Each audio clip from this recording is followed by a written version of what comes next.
Hi friends, welcome to Preethi cooking channel. రాత్రి మిగిలిపోయిన అన్నాన్ని ఎవరు తినడానికి ఇష్టపడరండి. నేను చూపించిన విధంగా ట్రై చేయండి. చాలా అంటే చాలా బాగుంటుంది.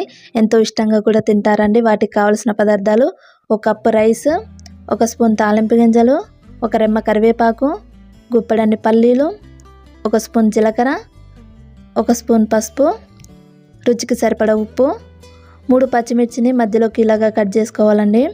ఒక ఉల్లిపాయ తీసుకోవాలి, మీడియం సైజులో కట్ చేసుకోవాలి. ఒక స్పూన్ కారం అండి. మనం తీసుకున్న రైస్లోకి ఒక స్పూన్ కారమును, రుచికి సరిపడా ఉప్పును కూడా తీసుకోవాలండి. ఇలాగ తీసుకొని ఉప్పు కారం రైస్కి పట్టేలాగా కలుపుకోవాలండి. ఇలాగ కలుపుకొని పక్కన పెట్టుకోవాలి. గ్యాస్ ఆన్ చేసుకోవాలండి. గ్యాస్ ఆన్ చేసుకొని కళాయి పెట్టుకోవాలి. కళాయి అనేది వేడయ్యాక అందులోనే 2 పావుల ఆయిల్ని తీసుకోవాలండి. ఆయిల్ అనేది వేడయ్యాక ఒక స్పూన్ తాలింపు గింజలు, ఒక స్పూన్ జీలకర్ర, కట్ చేసి పెట్టుకున్న పచ్చిమిర్చిని కూడా తీసుకోవాలండి. తీసుకొని ఇవన్నీ ఫ్రై అయ్యాక అందులోనే పల్లీలు, కరివేపాకు వేసుకోవాలండి. అదేవిధంగా ఉల్లిపాయలను కూడా తీసుకోవాలండి. ఇలాగ ఉల్లిపాయలను తీసుకొని మరొకసారి కలుపుకోండి.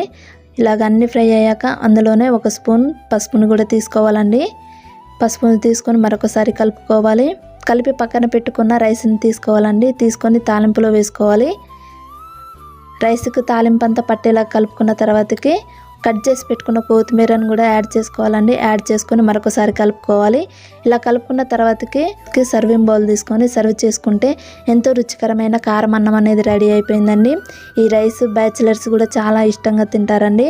అదేవిధంగా మనకు అన్నం తినాలనిపించని రోజు ఇలా ట్రై చేయండి. చాలా అంటే చాలా బాగుంటుంది. ఈ వీడియో కనుక మీకు నచ్చినట్లయితే లైక్ చేయండి, షేర్ చేయండి. ఎలా వచ్చిందో కామెంట్ రూపంలో తెలియజేయండి. Thank you for watching video.